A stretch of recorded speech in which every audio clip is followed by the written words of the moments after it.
پیدائش کی کتاب 30واں باب۔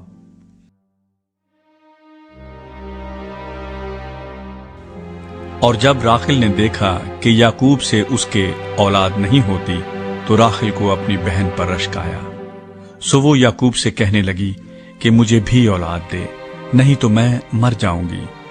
تب یعقوب کا قہر راخل پر بھڑکا اور اس نے کہا، کیا میں خدا کی جگہ ہوں جس نے تجھ کو اولاد سے محروم رکھا ہے؟ اس نے کہا، دیکھ میری لونڈی بلہا حاضر ہے، اس کے پاس جا تاکہ میرے لیے اس سے اولاد ہو اور وہ اولاد میری ٹھہرے۔ اور اس نے اپنی لونڈی بلہا کو اسے دیا کہ اس کی بیوی بنے، اور یعقوب اس کے پاس گیا، اور بلہا حاملہ ہوئی اور یعقوب سے اس کے بیٹا ہوا۔ تب راخل نے کہا کہ خدا نے میرا انصاف کیا اور میری فریاد بھی سنی اور مجھ کو بیٹا بخشا، اس لیے اس نے اس کا نام دان رکھا۔ اور راخل کی لونڈی بلہا پھر حاملہ ہوئی اور یعقوب سے اس کے دوسرا بیٹا ہوا۔ تب راخل نے کہا، میں اپنی بہن کے ساتھ نہایت زور مار مار کر کشتی لڑی اور میں نے فتح پائی، سو اس نے اس کا نام نفتالی رکھا۔ جب لیا نے دیکھا کہ وہ جننے سے رہ گئی تو اس نے اپنی لونڈی زلفا کو لے کر یعقوب کو دیا کہ اس کی بیوی بنے، اور لیا کی لونڈی زلفا کے بھی یعقوب سے ایک بیٹا ہوا۔ تب لیا نے کہا، زہ قسمت، سو اس نے اس کا نام جد رکھا۔ لیا کی لونڈی زلفا کے یعقوب سے پھر ایک بیٹا ہوا۔ تب لیا نے کہا، میں خوش قسمت ہوں، عورتیں مجھے خوش قسمت کہیں گی، اور اس نے اس کا نام آشر رکھا۔ اور روبن گیہوں کاٹنے کے موسم میں گھر سے نکلا اور اسے کھیت میں مردم گیاہ مل گئے، اور وہ اپنی ماں لیا کے پاس لے آیا۔ تب راخل نے لیا سے کہا کہ اپنے بیٹے کے مردم گیاہ میں سے مجھے بھی کچھ دے دے۔ اس نے کہا، کیا یہ چھوٹی بات ہے کہ تو نے میرے شوہر کو لے لیا، اور اب کیا میرے بیٹے کے مردم گیاہ بھی لینا چاہتی ہے؟ راخل نے کہا، بس تو آج رات وہ تیرے بیٹے کے مردم گیاہ کی خاطر تیرے ساتھ سوئے گا۔ جب یعقوب شام کو کھیت سے آ رہا تھا تو لیا آگے سے اس سے ملنے کو گئی اور کہنے لگی، تجھے میرے پاس آنا ہوگا، کیونکہ میں نے اپنے بیٹے کے مردم گیاہ کے بدلے تجھے اجرت پر لیا ہے۔ سو وہ اس رات اسی کے ساتھ سویا، اور خدا نے لیا کی سنی اور وہ حاملہ ہوئی اور یعقوب سے اس کے 5واں بیٹا ہوا۔ تب لیا نے کہا کہ خدا نے میری اجرت مجھے دی، کیونکہ میں نے اپنے شوہر کو اپنی لونڈی دی، اور اس نے اس کا نام اشکار رکھا۔ اور لیا پھر حاملہ ہوئی اور یعقوب سے اس کا 6واں بیٹا ہوا۔ تب لیا نے کہا کہ خدا نے اچھا مہر مجھے بخشا، اب میرا شوہر میرے ساتھ رہے گا، کیونکہ میرے اس سے 6 بیٹے ہو چکے ہیں۔ سو اس نے اس کا نام زبولون رکھا۔ اس کے بعد اس کے ایک بیٹی ہوئی اور اس نے اس کا نام دینا رکھا۔ اور خدا نے راخل کو یاد کیا، اور خدا نے اس کی سن کر اس کے رحم کو کھولا، اور وہ حاملہ ہوئی اور اس کے بیٹا ہوا۔ تب اس نے کہا کہ خدا نے مجھ سے رسوائی دور کی، اور اس نے اس کا نام یوسف یہ کہہ کر رکھا کہ خداوند مجھ کو ایک اور بیٹا بخشے۔ یعقوب کی لابن کے ساتھ سودے بازی۔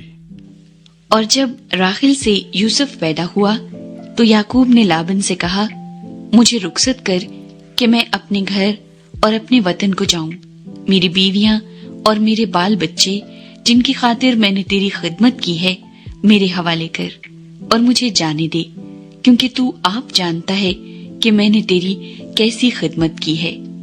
تب لابن نے اسے کہا، اگر مجھ پر تیرے کرم کی نظر ہے تو یہیں رہ، کیونکہ میں جان گیا ہوں کہ خداوند نے تیرے سبب سے مجھ کو برکت بخشی ہے، اور یہ بھی کہا کہ مجھ سے تو اپنی اجرت ٹھہرا لے اور میں تجھے دیا کروں گا۔